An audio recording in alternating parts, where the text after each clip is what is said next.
Hey Bryce, how's it going? So, I have gotten really obsessed with the Marvel Netflix series. Then they are wonderful and fantastic, and I am really excited about the Iron Fist coming out next month, and then Defenders coming out this summer.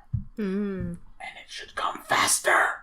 It's terrible because they come up, and I've gotten to the point where like I love coming across things that have already been seasons out, so that I can just watch them all and I don't have to worry about ending. Quick side note, I did see, because I think we were talking about Lucifer last time. Yes.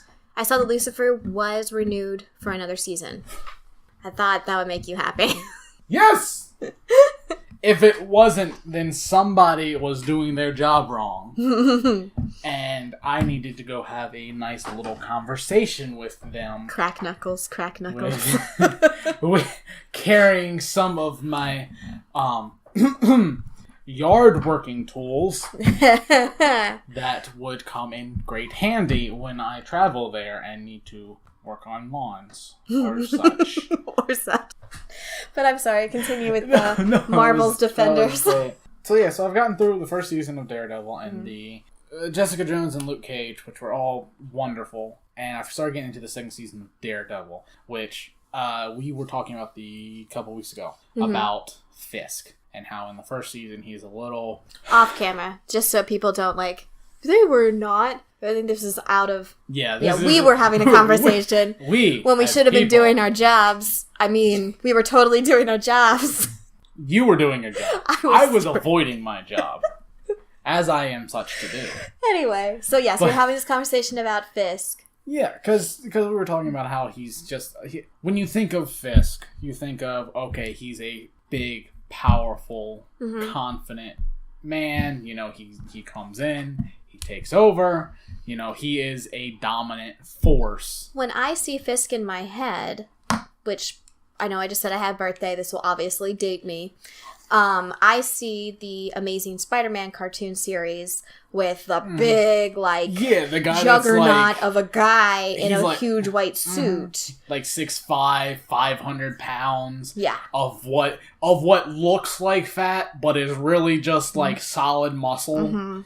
Oh yeah, no. And so that's what you imagine. And so in the first season, as we were saying, it was just a little... He seemed to be a little lackluster in his motives. It was he was more subdued, more reserved, a little less confident in his actions. Yeah. And so I found, because I watched the season finale, and I was very happy. I called it, actually, as it being this is the start of Fisk. And so in the last episode, because you've said that I've seen it, but I don't remember, so no spoilers. Although if you're listening, spoilers about, but go watch Daredevil. Yeah, because it is amazing. So, just pause this, come back later. We'll still be here. Yeah. That's how time travel works.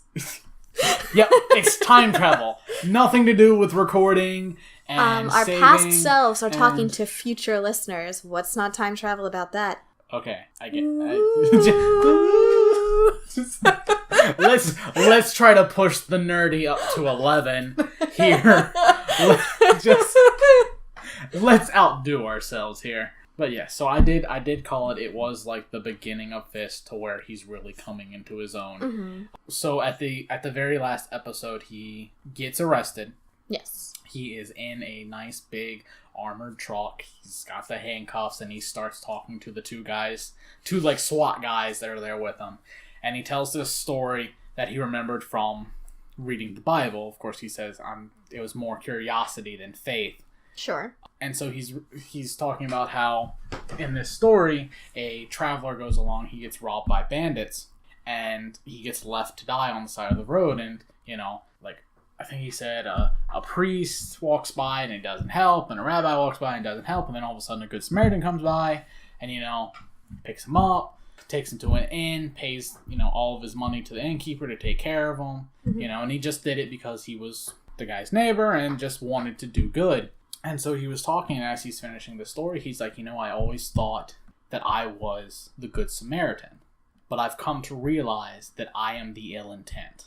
And so it's it's like the first season you see where he doesn't want to be his father, who was a cruel man, and he doesn't want to be that man. He wants to be the good guy. He wants to do what he thinks is best for the city, and if he has to be cruel to do it, then he will do it, but he will do it regretfully because he does not be cruel for cruelty's sake. Okay. And so at the end of that finale, you see where he's come to accept that he's not the good guy, that he's not doing it because he cares about the city. He's doing it because he is that cruel man, and he's accepted it in himself. So do you think that, because I haven't watched the second season of Daredevil, I think I've watched the first 2 episodes, but I could not remember it if you showed it to me again, but do you think that it's following those tropes where the hero creates his own worst enemy? Where, like, this is before Fisk was really Fisk, even though he had, like, the criminal organizational ties, this is where he actually becomes what we expect him to be, and it's because Daredevil has pushed him to this limit? I would assume so, because it does seem to be... The way that I look at it is that he would have continued on his own path as who he was, and without Daredevil, he would not have had the pushback to really stop him. And so then it would have concluded that he would take over and he would do what he thought was best for the city, which, while it may not have ended up quite well, he would have been allowed to do that. But because of Daredevil being there to be that opposing force, Newton's third law, every action has an equal and opposite reaction. Yeah. So when Fisk comes along and he pushes his power forward and the city pushes back, he only has to exert a certain amount of force to take over the city, because they can only expend a certain amount of force back. Right. But once you add Daredevil into the equation, you add a greater opposing force, so that when they meet, Wilson Fisk has to become a greater force to try to overcome Daredevil. I went sciencey. I loved it. Yeah, I need to watch the second season. So I watched the first season of Daredevil. It was good. I was mostly watching it so I could get to Jessica Jones, because I thought that they were connected, and I was like, I can't just jump in. So I watched Jessica Jones. I love Jessica Jones. I need to go back and watch it again. I love David Tennant, and I love that he made me hate his character, Kilgrave, so much, even to the point where the mind games that he's playing on the audience's expectations are fascinating to me. Because there should be nothing redeemable about his character, and that's why I like the way that Jessica Jones plays it, is they don't ease up on the idea of recovering from the kind of trauma that she's gone through, and that she's strong, she has these superpowers, but that doesn't make her any more or less capable of dealing with the kind of mental anguish that happens from being in such a controlling relationship. I mean, if you strip away the powers part, that's essentially what they're talking about. They just are able to use those powers to amplify it so that they can talk about it at the level that sometimes is uncomfortable, so people don't necessarily talk about, but is absolutely necessary, so that it doesn't just get swept under the rug. Because one of the things that I find is also interesting is that you don't feel sympathy for Jessica Jones. You feel empathy for her. You feel what she's feeling, but you don't feel bad for her. Which, sympathy is not necessarily a bad thing, but it also allows you to detach, I think, from somebody else. It's like, oh my gosh, I feel bad that this thing happened to you, but you don't like feeling bad, so you just move on, you know? And that's not necessarily what somebody needs in those circumstances. Obviously, I've never been in those circumstances. I couldn't tell you in that particular case. I can talk about mental health from another perspective, and from the perspective of chronic depression and social anxiety, sympathy is not helpful to me. I appreciate that you feel bad for me, but does not help me feel any more good. Yeah. Sometimes it makes me feel worse, because then I feel bad for making you feel bad.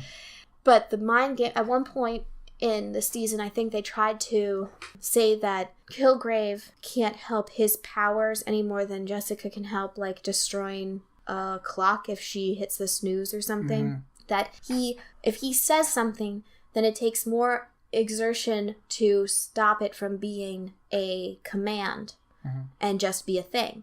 And I'm sitting there watching this, and I'm like, no. I don't want this. I don't want to feel like this guy, like, can't help it. I don't want him to come off as, like, a sympathetic villain.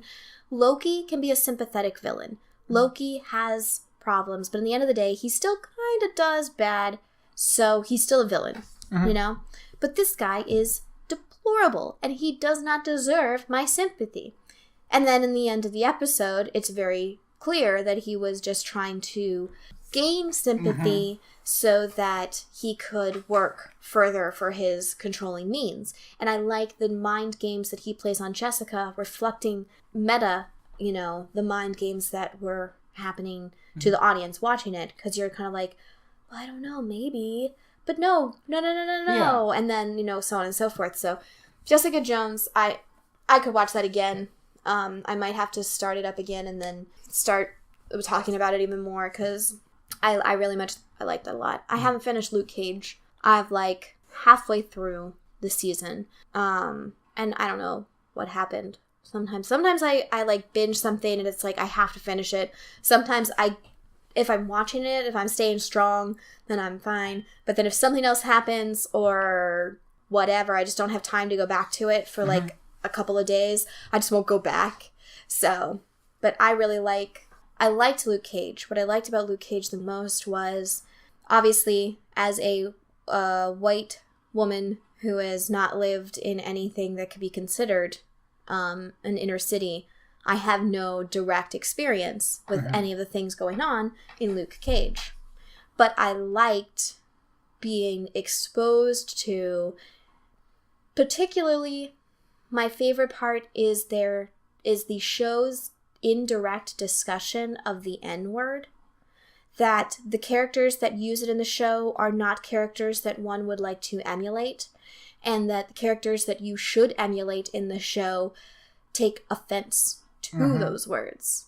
And I like that discussion that the show is having, but not, like, they're not stopping the action or stopping what's going on in the show to sit here and talk about this, but they are definitely bringing it up in a very smart, no, not subtle, but, you know, indirect, I think is the best way to describe it, indirect way. Yeah, because it wasn't like, they didn't put such emphasis on it that it was all that you got out of that scene, right? But it was a prominent enough part of the scene that it was, you took notice of it.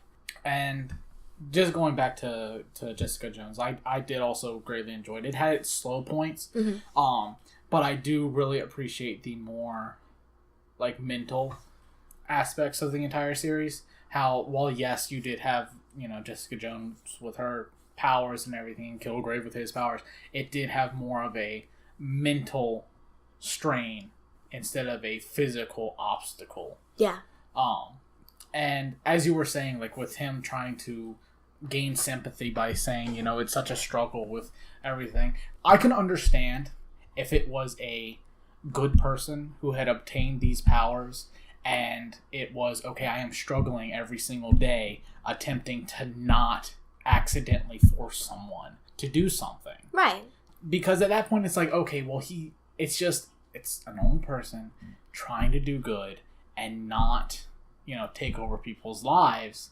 And so it is their struggle every day to choose their words carefully so that at no point do they force their will upon someone else. Right. But when you bring in a character like Kilgrave, where he's abused it in such a way, like, you can't use that as an excuse that when you've openly flaunted your use of this power, you can't say that it's such a struggle to choose your words carefully when obviously you haven't. Now that you've pointed it out, like, it wasn't something that I've really focused on, but now that you've brought light to it, it is one of those things where it's just like, you are a bully using your powers to bully other people for what you want. do not try to say that the power you have is a struggle when you obviously love your power and openly accept it and abuse it. Right. I mean, a conversation that could be had is a nature versus nurture with Kilgrave, because I don't think that his parents' obsession with the clinical study of his powers helped any, but I don't think that it is the only motivation for why he is the way he is. But that would obviously be on the nurture side. But I also would be interested, as a character study, to see, he's obviously sociopathic. He does not experience emotion, so he has no concept of that right or wrong or empathy or sympathy for somebody. I won't say right or wrong. He knows what he's doing is wrong. He just doesn't care. But it would be interesting. I could see an argument for, did his powers make him sociopathic? Or was he sociopathic and just happened to gain these powers? Because either way, I could see the study for it. But all that being said, it doesn't it doesn't create a sympathy for the character. I mean, that stuff is out there in the fandom.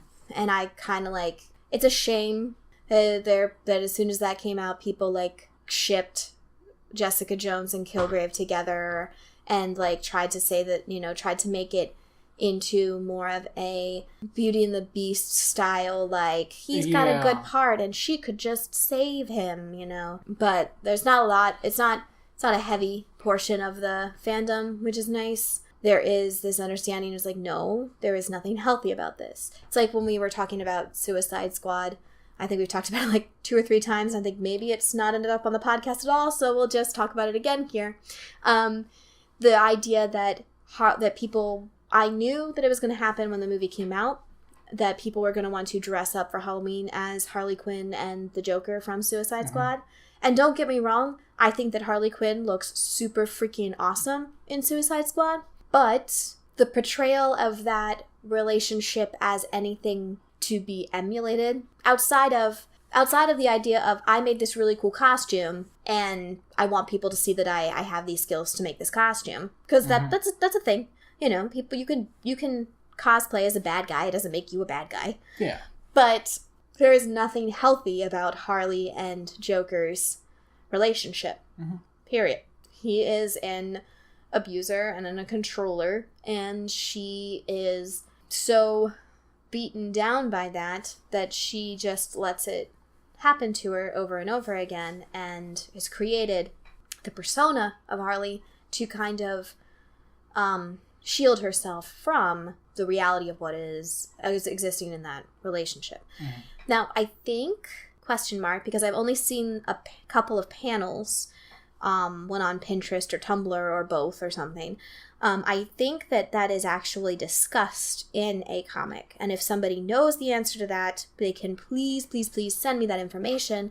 I think that at some point Harley leaves the Joker in a more like New 52, like early, newer version, and goes to her girl Ivy and has an honest relationship about that first step of admitting what the issue is. So I know that it's capable. DC doesn't usually do the humanistic qualities of their superheroes or supervillains. They tend to stay in the mythic scale of things. They don't tend to follow them as people. But I would be interested in reading that. I'm not a huge DC person. I'm not opposed to it, although I really don't like Batman. I really don't. I find that there's so many other ways that he could save Gotham that don't involve what he does. But that's me. That's my opinion. Whatever. I'm more of a Marvel person because I like the human qualities. I like the discussion of them as people who just happen to have these abilities, as opposed to power, like the epic scale of fighting.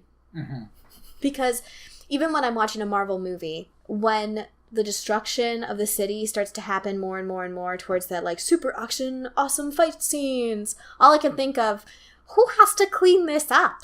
Well, now we know, because there's a show coming out about it. There's a show about cleaning it up, but still, it's like, other people have to live in this, which is kind of what I also like about the Defenders series, because that's what they're all kind of lumped together in, is that it kind of talks about the aftermath, in New York City post the first Avengers movie. You see the reason that Fisk was able to start buying up all of these locations in Hell's Kitchen is because they were demolished. So he was able to feed his criminal organizations into the area. You know, again, I like the humanistic side over the sprawling battles. Yeah, no, and I completely understand that. Give me one moment. I know, I kind of trailed off into nothingness, and I was like, well, this kind of went circularly nowhere. Yeah. No, I got it. I completely understand about the Joker and Harley Quinn's relationship. Back, when I was younger, when I was watching, like, the Justice League show and seeing it from there, where it wasn't so dark, and, you know, they did have some aspects, but I didn't watch the complete series. I wasn't like a hugely devoted fan or anything. Same. I caught an episode here or there, and yeah. So, like, you know, I did have this sort of skewed view of their relationship where I didn't understand the full weight of what was happening. So to me, it was more of a, you know, just like an obsessive kind of. They were both crazy, and they loved each other. And so now that I've gotten older and I've been able to, you know, see all of that and be able to understand exactly what's going on, it's just like, well, okay, all right, that's not good. And while I still love the character of Harley Quinn, at this point it's like, can somebody get rid of the Joker so that she could possibly just move on? And I know that she has her own, like, namesake comic series, so I would be interested to read that and have less and less of the Joker in it and more of just Harley being Harley. And there's nothing wrong with her character, there's nothing wrong with the Joker, and there's nothing wrong with portraying that relationship. I mean, I'm not saying that you should not have that. The Suicide Squad did a halfway decent job of trying to put the message across that this is not healthy.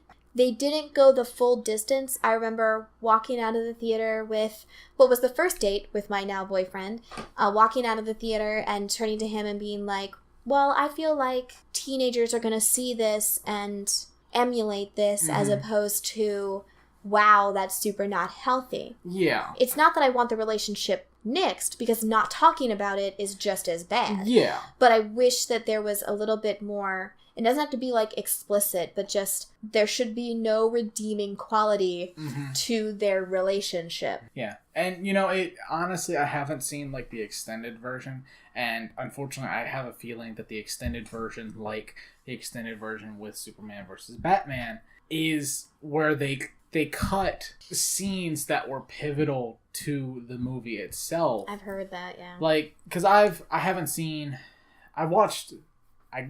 got the extended version of the set for Superman versus Batman, and so I accidentally watched the normal version, because I was just going to watch the extended version.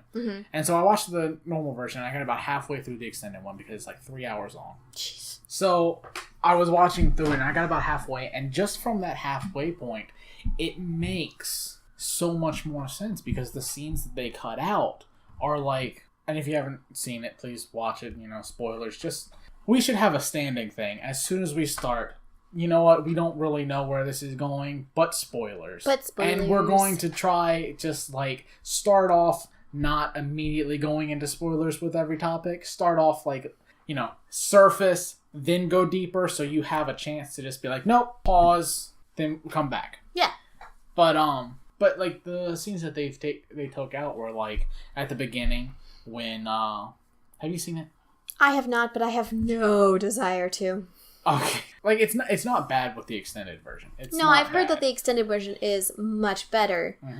So like, damn, who was their editor that thought, no, this scene isn't important, because I've seen stuff about it enough to know that, like, there's a scene that would explain how a bomb ended up in whatever location that Superman was in, like, why he couldn't have seen it or something, and that scene would have been nice. Or when he arrives in Africa, I guess, to save Lois Lane, like, there's a whole scene explaining how that goes down, so that it doesn't look like Superman came in and, like, slaughtered a whole bunch of people. Yeah. No, that's the scene I was actually going to get to, was at the very beginning of the movie. Oh no, it's all good. At the very beginning of the movie, Lois goes to, and I don't remember where it was. I think it was in Africa. She goes there to meet with like some big crime lord or whatever. Mm-hmm. And so what happens is she's talking to this crime lord, and it turns out that, and I'm not a big fan of this, apparently her photographer is Jimmy Olsen. Oh, fucking Jimmy Olsen. Yeah. But he's with the CIA. What? Yeah. With the CIA, this was the thing. Is this like a fan theory, like Jar Jar Binks is the Sith Lord and all of the like stupid bumbling shit he does is to mask the fact that he's a Sith Lord? I'm pretty sure that somebody like the director, I think Zack Snyder actually said that is Jimmy Olsen. That's him. Because I think they say his name in the actual movie. Oh my god. So like it's like, that's him. Yeah, so he's like in the CIA, and this is a whole thing to like use her to get to him and all that. So then they start going crazy. So of course, at that point, the mercenaries that are around there start killing everybody. Mm-hmm. Like all of the crime lords, people, and everything. And so then they kill everybody, they shoot everybody, and then you see Superman swoop in, save Lois, go off. Well, in the extended version, you actually see where there have been, they were sending in a drone strike. He took out the drone missile. How the mercenaries had actually taken all of the bodies, piled them up, and burnt them. Mm. So instead of it being just, they shot a bunch of people. No, they burnt the bodies to make it look like his heat vision instead of just... So they didn't have... With not having it in the original version, it was sort of like, what? Why would you think that it was him? They shot everybody. Yeah, last time I know, Superman doesn't use bullets. He doesn't need to! The only way he would use a bullet is if he grabbed the bullet, held it in his hand, and flicked it at you. Now I'm envisioning that the superheroes have a drinking game version of quarters if it involves, like, chucking bullets into a target. Into a target. Yeah, just like all those super people, just like, okay, alright, we got this. Let's see who can do it. Ping! Yep. Bullseye! Everybody drink. Superman, that's not fair. Don't tell me Flash could just run it over there. Yeah. I mean, like, he can just throw it really fast. There you go. Yeah. Just ping! So, I mean, it might be better with the extended version. I believe they go into a little bit more detail. But like you were saying, it's too glossed over to really mean what it's supposed to mean. Yeah. And, because, I mean, like, you see, like, one of the scenes, where he's, laying there with all of the knives meticulously laid out around him, and it pans out, and all of a sudden you see the baby clothes. Yeah. Like, I feel like that was a definite step towards the right direction. Yes. Because it brought up the question of, oh my god, well, were they expecting a kid? What happened? So if they had expanded more into the unhealthy side of their relationship, mm-hmm. which they, glossed over, it would have been, oh my god, did he do something? Was she pregnant? And then he, caused her to have a miscarriage? Like, right. What happened? Because it's not out of the realm of possibility for the Joker. Mm-hmm. Yeah, to like, okay, she's pregnant, she, gets excited, and all of a sudden, he beats her until it's over. So, I really feel like they could have done more, mm-hmm. and they should have done more. And that scene is actually what comes to my mind when I'm thinking about Suicide Squad's version of Harley and Joker, because visually it is close to what I want, because the juxtaposition of like all of that weaponry plus the perfectly normal couple-y thing of having a onesie or whatever mm-hmm. is exactly what should be the what's wrong with this picture. Mm-hmm. But it's a throwaway scene. It's there for maybe 5 seconds, and unless you know what you're looking for, you wouldn't see it. So it's a good start, like you said, but it's not 100% what it should be. Yeah. No, I think I only caught it like maybe the second time that I watched it. Because I watched it the first time, and then I watched it again with my mother because she wanted... I had said it was good, and she was like, okay, well, let's have a movie night. So I'm like, okay. So, like, the second time I was watching it, I actually had to pause it. Mm-hmm. Because I didn't catch it the first time, and I saw it, and I had to pause it, and I had to take it back, and I was like, oh my god. Yeah. There's baby clothes there.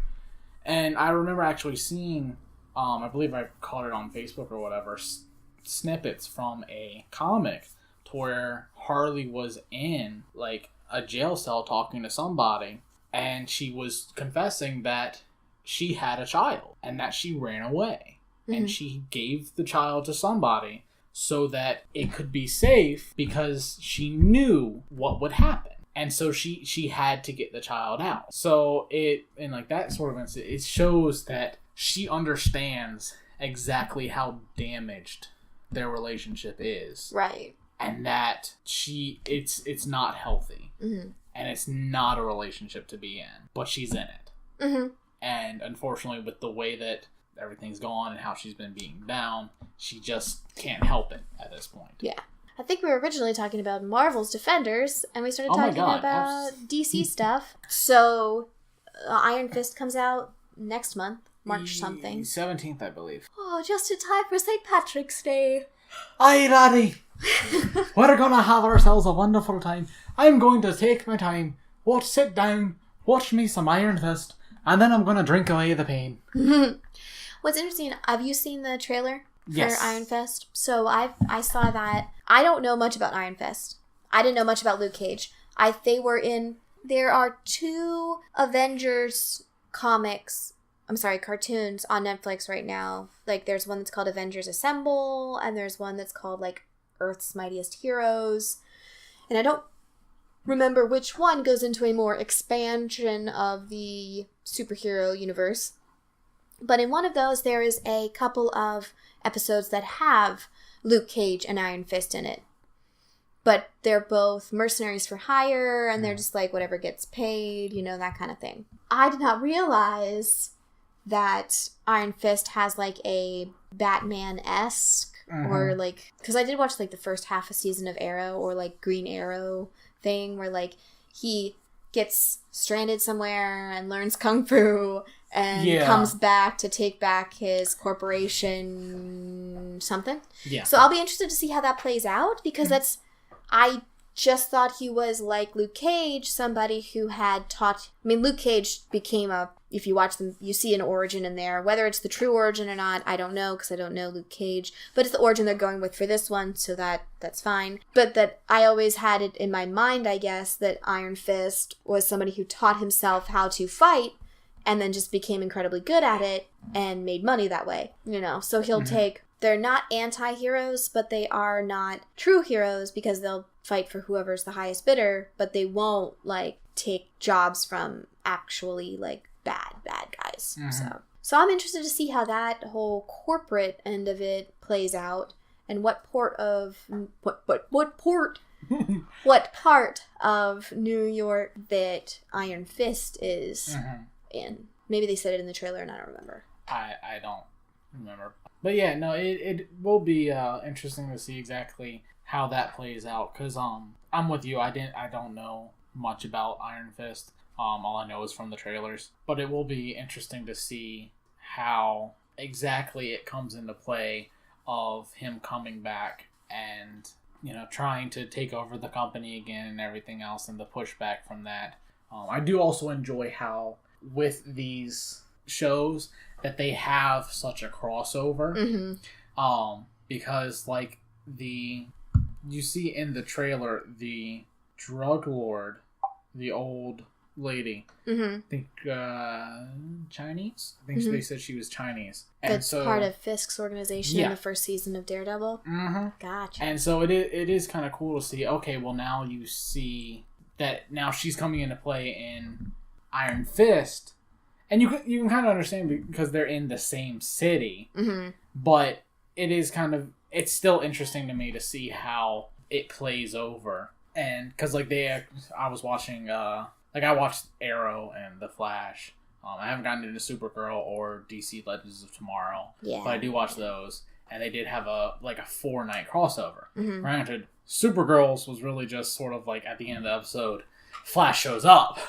Crossover! Hi, I'm here for a Deus Ex Machina. Yeah. Bye-bye! Well, it wasn't even that. It was more along the lines of the episode's over. All of a sudden he shows up and is like, hey, we need your help. And then she comes in for the other... crossover. So he was only there to yank her to the next panel? Yeah, that was it. Because there was no, like you see a couple times throughout the episode that these, portals show up, but nothing ever really stays. Uh-huh. And then all of a sudden they come through the portal because they've made it so that she's in, like, Earth 19 and they're in Earth 1. So that way they can explain why it's not, like, the same universe. Because Supergirl was on, what was it, CBS or something? Yeah. Yeah, beforehand. And then the CW took it over. Mm-hmm. And so that a way to explain that, they're just like, oh, this is Earth 19. Earth 1 is with, Arrow and Flash and all them.